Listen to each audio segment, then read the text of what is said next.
어제 제 동생 목사님이 이 교회를 개척했습니다. 우리 교회 장로님들을 비롯하셔서 많은 형제 자매님들이 도와주셔서 창립 예배를 은혜 가운데, 하나님의 은혜 가운데 잘 마칠 수 있었습니다. 물론 대표 기도하는 목사님이 이호셉 목사 이름 대신에 한 글자 차이지만 제 이름을 말하고 제 휴대폰이 아닌 다른 분의 휴대폰이 울리는 아차 하는 순간이 있었지만 말입니다. 제가 보면서 아무리 준비를 많이 했어도 예상하지 못한 일이 있구나 라는 생각을 하게 됩니다. 그러고 보면 그게 인생 같다는 생각이 듭니다. 예상하지 못한 일이 자꾸 생기는 것. 여러분, 아브라함의 인생에도 예상하지 못한 일이 많이 있었습니다. 예상하지 못한 그때에 하나님이 그에게 떠나라 하셨고, 예상하지 못한 그때에 기근이 찾아왔었고, 예상하지 못한 그때에 하나님이 아들을 선물로 주셨습니다. 오늘 본문도 아브라함은 전혀 예상했던 일이 아니었습니다. 어느 날 하나님이 아브라함을 부르십니다.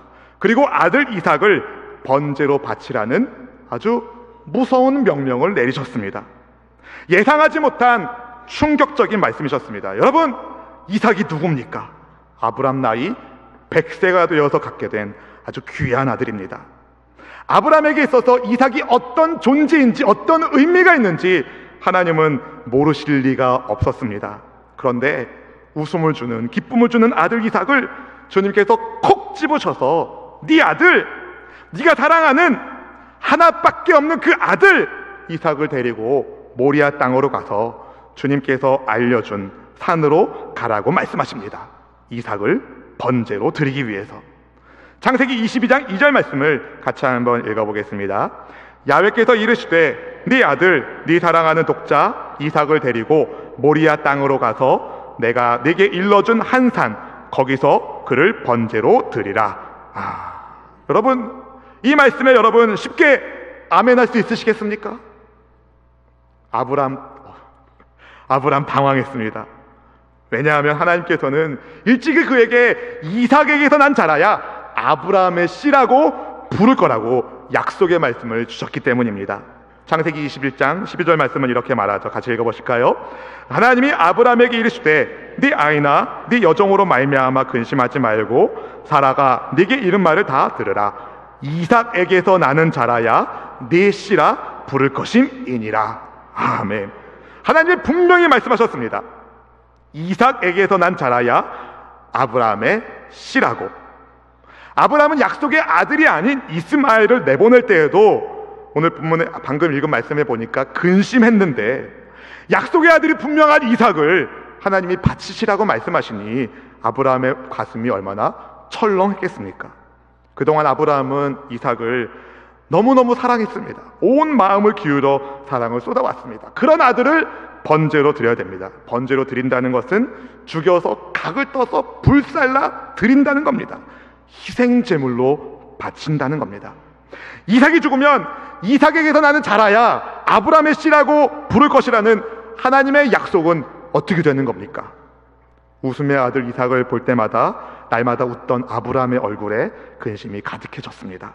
하나님은 분명히 나한테 약속해 주셨는데 왜 그러시지?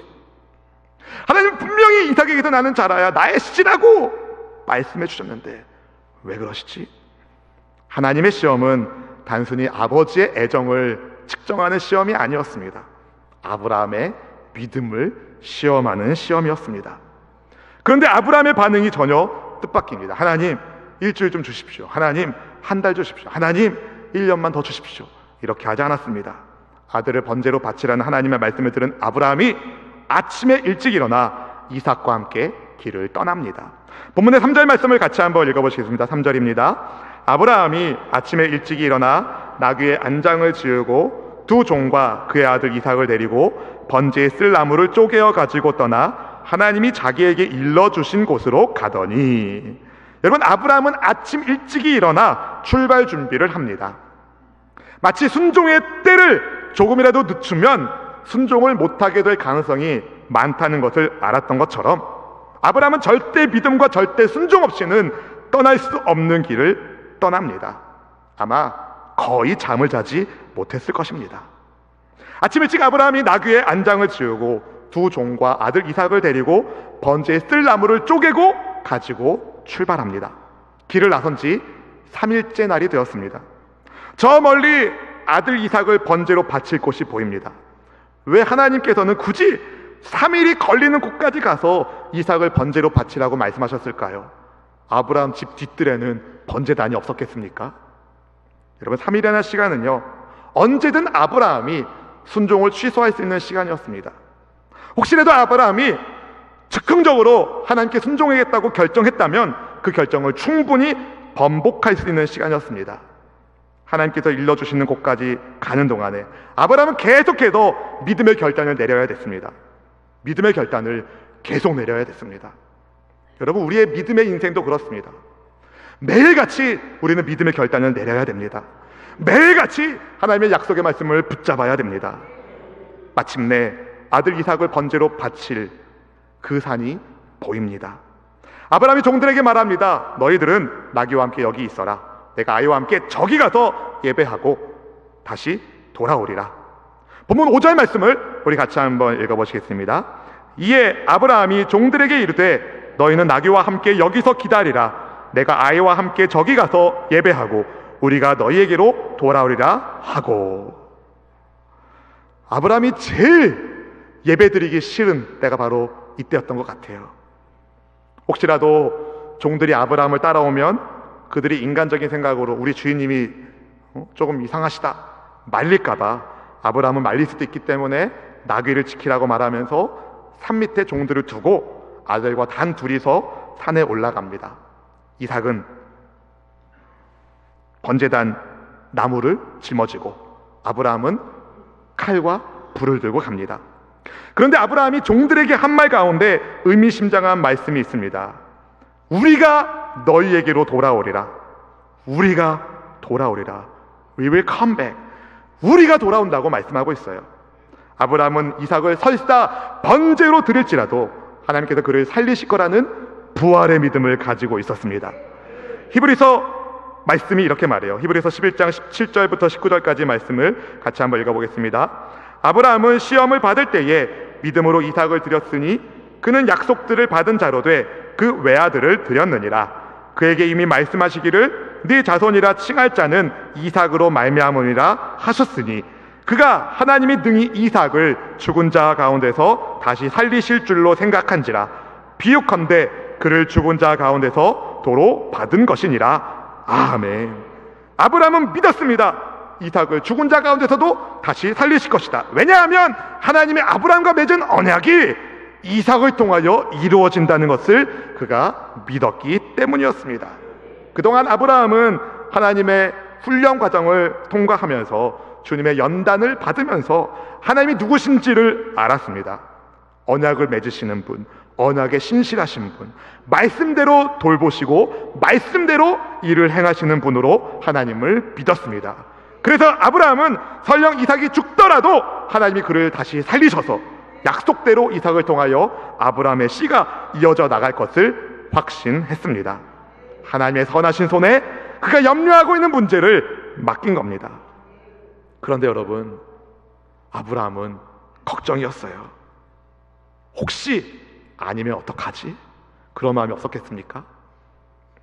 아들 이삭이 장작을 짊어지고 아브라함이 불과 칼을 들고 올라가는데 장작 지고 가는 아들이 아버지를 찾고 묻습니다. 본문 7절 말씀을 같이 한번 읽어봅니다. 이삭이 그 아버지 아브라함에게 말하여 이르되 내 아버지여 하니 그가 이르되 내 아들아 내가 여기 있노라. 이삭이 이르되 불과 나무는 있거니와 번제할 어린 양은 어디 있나이까. 이삭의 말을 들을 때 아브라함의 마음이 얼마나 또 아팠을까요? 이삭은 몰랐을 겁니다. 자기가 바로 번제할 어린 양일 것이라는 사실을 생각도 못했습니다. 하지만 아브라함은 알았습니다. 아들의 질문에 아브라함이 하나님께서 친히 준비하셨을 것이라고 대답을 합니다. 본문 8절 말씀 같이 읽어볼까요? 아브라함이 이르되 내 아들아 번제할 어린 양은 하나님이 자기를 위하여 친히 준비하시리라 하고 두 사람이 함께 나아가서. 아멘. 여러분, 대충 둘러대는 말이 아닙니다. 이것은 아브라함이 믿음으로 한 말입니다. 설령 이삭을 번제물로 바쳐도 그 이삭은 하나님께서 준비하신 겁니다. 아브라함은 하나님께 모든 것을 맡겼습니다. 하지만 그래도 불안합니다. 한편으로는 불안합니다. 번제단을 쌓습니다. 나무를 올려놓습니다. 그리고 아들 이삭을 결박합니다. 아버지 왜 그래요?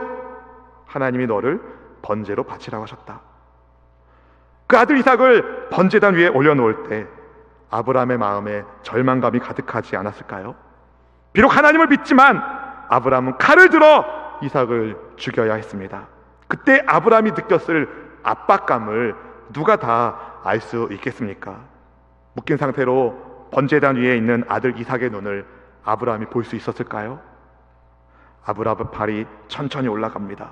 그의 손에 잡힌 칼이 서슬퍼런 빛을 내고 있습니다. 하나님의 선하신 손에 모든 것을 맡긴 아브라함이 아들을 향하여 칼을 내리치려고 할 그때에 하나님의 사자가 아브라함을 부릅니다. 아브라함아! 아브라함아! 아브라함이 대답합니다. 제가 여기 있습니다. 하나님의 사자가 말합니다. 건드리지 말아라. 네 아들을 건드리지 말아라. 본문의 12절 말씀을 같이 한번 읽어보시겠습니다. 사자가 이르시되 그 아이에게 네 손을 대지 말라. 그에게 아무 일도 하지 말라. 네가 네 아들 네 독자까지도 내게 아끼지 아니하였으니 내가 이제야 네가 하나님을 경외하는 줄을 아노라. 아멘. 하나님의 사자가 얼마나 다급했는지 아브라함아 아브라함아 반복하여 부르면서 아이에게 손을 대지 말라고, 아무 일도 하지 말라고 명령을 내립니다. 칼을 잡고 있던 아브라함의 팔이 내려갑니다. 아브라함의 눈에서 눈물이 떨어졌을 것입니다. 아들 이삭을 풀어주면서 아브라함이 뭐라고 말했을까요? 아들아, 어쩔 수 없었단다. 하나님이 그렇게 시켰단다 했을까요? 아니면 미안하다, 미안하다 했을까요? 아버지는 왜 나한테 이랬어요? 이삭은 아버지에게 반항했을까요? 괜찮아요, 괜찮아요 하지 않았을까요? 사랑하는 아버지와 사랑하는 아들이 나의 아버지, 나의 아들이라고 서로를 부르던 그들이 부둥켜 안고 울지는 않았을까요? 아브라함과 이삭을 아주 깊숙이 코너에 몰고 갔었던 하나님의 시험이 끝납니다. 가장 무서운 시험, 가장 어려운 시험을 아브라함과 이삭이 통과하게 되었습니다. 아멘. 근데 여러분, 아무리 생각해도 하나님이 너무하신 것 같아요. 어떻게 하나님 그럴 수가 있습니까? 꼭 이렇게까지 해야 됩니까? 여러분이 기도할 때 그렇게 하지 않으세요? 아무리 생각해도 하나님이 너무하신 것 같은 때가 있습니다. 인생을 살면서 우리는 하나님의 시험을 다 이해할 수가 없습니다. 그래서 하나님! 왜 저한테 이러세요? 하나님! 왜 저한테 이러세요? 우리는 하나님께 그렇게 울부짖어 기도할 때도 있습니다. 그렇지만 오늘 본문은 우리에게 말해줍니다. 이해되지 않아도 믿고 순종해야 된다고. 무엇을 믿어야 됩니까? 하나님의 선하심. 저를 따라 한번 고백합시다. 하나님의 선하심을 믿습니다. 여러분, 어떤 순간에서도 하나님의 선하심을 믿으십시오. 사실 이삭을 가장 잘 이해하시는 분이 예수님이십니다. 아브라함을 가장 잘 이해하시는 분이 하나님이십니다. 지난 주일에 이삭이 구약에서 예수님을 예표한 중요한 인물이라고 말씀드렸어요. 그의 탄생이 미리 예고된 것처럼 예수님의 탄생도 미리 예고가 됐었고, 출생 전에 이름을 하나님께서 지어주셨고, 이삭의 출생과 예수님의 탄생이 기적적인 것이라는 것을 말씀을 드렸습니다. 그러고 보니 묵묵히 번제 쓸 나무를 짊어지고 산에 오르는 이삭의 모습이 십자가 저주의 나무를 짊어지고 갈보리 산으로 올라가시는 예수님의 모습 같지 않습니까? 그가 걷는 길의 끝이 죽음이라 할지라도 아버지의 뜻에 묵묵히 따르는 이삭의 모습에서 아버지의 뜻을 따라 십자가 위에서 죽으신 그리스도 예수님의 모습이 아른거리지 않습니까? 한편 모리아산에 올라서 아들을 죽여야 하는 아브라함의 아픈 마음이 죄인인 우리를 살리기 위하여 아들을 십자가 죽음의 길에 오르게 하신 하나님 아버지의 아픈 마음을 보여주지는 않습니까? 사랑하는 성도 여러분, 하나님이 아브라함을 제일 잘 아셨어요. 예수님이 이삭을 제일 잘 아셨어요. 아브라함만 믿음과 순종을 보이는 것이 아니라 사실은 이삭도 하나님께 대한 믿음과 순종을 보입니다. 이삭의 나이가 정확하게 몇 살이라는 것은 우리가 알지 못하지만 그는 사흘길을 아버지와 같이 여행할 만큼, 그리고 번제나무를 짊어지고 산에 오를 만큼 육체적인 힘이 있는 사람임은 분명합니다. 그런 이삭이 늙은 아버지에 의하여 결박당하며 몸이 번제단 위에 놓여지기까지 반항하지 않았습니다. 이걸 어떻게 이해해야 되겠습니까? 이걸 어떻게 이해합니까? 단지 가장의 말에는 절대 복종했었던 그 시대의 문화 때문이겠습니까? 물론 그런 점도 요만큼 있을지 모릅니다. 하지만 이삭은요, 하나님의 언약과 주의 신실하심을 믿었기 때문에 순종한 겁니다. 아브라함이 이삭을 어떻게 가르쳤겠습니까? 신앙으로 가르쳤겠죠. 이삭아, 너는 약속의 아들이다. 이 아비가 100세가 됐을 때에 낳은 너는 하나님의 기적이 아니면 낳을 수 없는 아들이란다. 하나님이 약속의 말씀을 25년 전, 30년 전 하란에 있을 그때에 주시고 길을 떠난 우리에게 너를 선물로 주셨단다. 아브라함, 이 아버지의 마음을 이삭 아들아, 너는 꼭 알기를 바란다. 하나님의 약속과 하나님의 말씀의 신실함, 얼마나 아브라함이 날마다 가르치지 않았겠습니까? 이삭은 아버지께로부터 그 믿음을 배운 겁니다. 그래서 자기를 붙잡고 묶는 늙은 아버지를 힘으로 밀치고 도망칠 수도 있었지만 하나님을 믿고 하나님의 말씀에 순종한 겁니다. 이삭도 하나님의 약속을 믿은 겁니다. 이삭을 통하여 아브라함의 씨가, 후손이 이어진다는 사실을. 이삭은 믿음으로 하나님께 자기를 맡겼고 아브라함도 믿음으로 하나님의 말씀에 순종합니다. 아브라함과 이삭의 믿음과 순종을 보시고 이삭 대신에 하나님이 양 한 마리를 희생제물로 바치게 하십니다. 본문 13절 말씀을 같이 한번 읽어보겠습니다. 13절입니다. 아브라함이 눈을 들어 살펴본즉 한 순양이 뒤에 있는데 뿔이 숯불에 걸려 있는지라 아브라함이 가서 그 순양을 가져다가 아들을 대신하여 번제로 드렸더라. 아멘. 사랑하는 성도 여러분, 이삭 대신에 희생제물이 된 순양이 마치 예수님처럼 보입니다. 이삭 대신에 순양이 희생제물로 드려진 것처럼 우리 대신에 예수님께서, 하나님의 어린 양이신 예수님께서 희생제물로 바쳐주셨습니다. 그분의 그 준비된 은혜 때문에, 그분의 그 준비된 사랑 때문에 저와 여러분은 하나님께 택함 받은 족속이 되었고 왕같은 제사장이 되었고 거룩한 나라, 하나님의 소유된 백성이 되었습니다. 그런데 우리는 우리를 위하여 희생하신 예수님의 사랑을 늘 잊지 않겠다고 결심하고 말하면서도 막상 신앙과 삶이 분리된 채 살아갈 때가 왕왕 있습니다.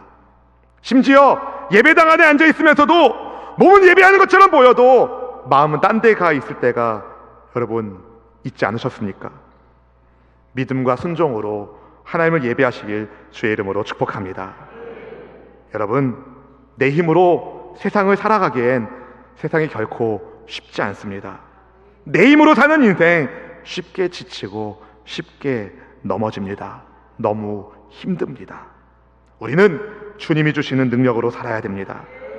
이를 위하여 아브라함과 이삭처럼 말씀을 붙잡는 믿음과 말씀대로 사는 순종의 삶을 살기를 축복합니다. 하나님께 믿음으로 순종한 아브라함과 이삭이 하나님께서 예비하신 순양으로 번제를 드린 다음에 아브라함이 그 땅의 이름을 야훼께서 보신다, 야훼께서 공급하신다는 뜻으로 야훼 이레라고 이름을 붙입니다. 본문 14절 말씀을 같이 한번 읽어보겠습니다. 아브라함이 그 땅 이름을 야훼 이레라 하였으므로 오늘날까지 사람들이 이르기를 야훼의 산에서 준비되리라 하더라. 아멘, 아멘. 여러분, 아브라함은 알았습니다. 아무리 그가 믿음을 가지고 순종했지만 그의 믿음과 순종이 있기까지 하나님께서 그를 돌보아 주셨음을 알았습니다. 그래서 아브라함은 그 산의 이름을 나의 순종, 나의 믿음이라고 붙인 게 아니라 야훼 이레라고 붙인 겁니다. 여러분, 아브라함은 결코 완벽한 인물이 아닙니다. 이삭도 우리와 똑같은 연약한 사람입니다.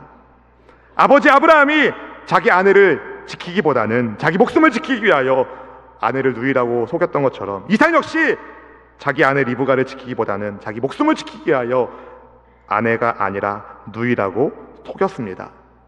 그럼에도 불구하고 하나님께서는 아브라함과 이삭을 택하시고 그들에게 놀라운 언약을 주시고 그들이 그 놀라운 언약에 걸맞는 사람이 되도록 연단하고 성장시켜 주시고 성숙할 수 있도록 도와주셨습니다. 그래서 야훼 이레, 우리를 눈동자처럼 지켜보시고 준비된 은혜를 베풀으시는 하나님께 우리를 맡겨야 됩니다. 저는 여러분이 하나님의 복을 누리는 믿음의 사람 되기를 축복합니다. 하나님을 믿는 믿음으로 주님의 말씀에 절대 순종할 때 우리는 하나님께서 준비하신 은혜를 누리게 됩니다. 여러분, 우리의 인생의 수고와 깨어있음이 결코 헛되지 않으려면 하나님께서 세우시고 하나님께서 지키시는 인생이 되어야 됩니다. 아브라함처럼 이삭처럼 우리는 내 생각과 내 방법이란 힘을 빼고 약속의 말씀을 붙잡는 진실한 예배자가 되기를 주님의 이름으로 축복합니다. 예배는요, 내 생각과 내 힘을 빼는 겁니다. 하나님의 말씀에 아멘하며 순종하는 것입니다. 아브라함과 이삭의 모리아산 예배가 그러했던 것처럼 그 무엇보다 하나님을 사랑하고 그 누구보다 주님을 경외하는 진실한 예배자가 되기를 축복합니다. 아브라함과 이삭이 모리아산에 올라갈 때는 굉장히 우울하게 올라갔지만 모리아산에서 예배를 잘 마치고 집으로 돌아갈 때에는 그들의 얼굴에는 환한 웃음이 넘쳐 흘렀을 것입니다. 여러분, 예배는 바로 그런 거예요. 준비된 은혜를, 하나님께서 준비하신 은혜를 누리는 것. 사랑하는 성도 여러분, 그 누구보다 주님을 경외하는 예배자가 되기를 축복합니다. 가장 귀한 헌신이 담긴 예배, 아브라함의 이삭의 예배, 시간과 물질, 마음과 뜻이 담겨있는 예배, 무엇보다 믿음과 순종을 삶으로 담은 그 예배, 하나님이 받으셨습니다. 주님이 받으신 예배를 드리면 여러분 또한 하나님의 귀한 뜻에 합당한 존재로 변모될 것입니다. 주님의 높고 위대하신 비전을 이루는 축복의 사람이 될 것입니다. 다음 주일이 우리 교회 추수감사 주일을 겸하여 드리는 우리 교회 창립 44주년 주일입니다. 아브라함과 이삭이 믿음과 순종의 삶을 산 것처럼, 예수님께서 그렇게 사셨던 것처럼 오늘날 우리 교회가 있기까지 많은 성도님들의 믿음과 순종의 눈물과 헌신이 있었습니다. 할렐루야. 그분들의 수고에 감사하며 무엇보다 준비된 은혜를 아낌없이 베풀어 주시는 야훼 하나님의 은혜에 감사하면서 준비하신 하나님의 놀라우신 사랑에 감격하면서 주님께 온전히 우리를 드리는 예배자가 되면 좋겠습니다. 이제 우리 차례입니다. 우리 차례. 우리의 믿음과 순종으로 하나님의 세대가 일어나기를 소망합니다. 주님을 알지 못하는 온 세계 사람들에게 복음을 증거하며 구원 방주의 사명을 진실하게 감당하는 우리 교회가 되기를 원합니다. 여러분, 한 분 한 분이 믿음과 순종의 삶으로 하나님의 준비하신 은혜의 통로자들이 다 되시기를 주의 이름으로 축원합니다.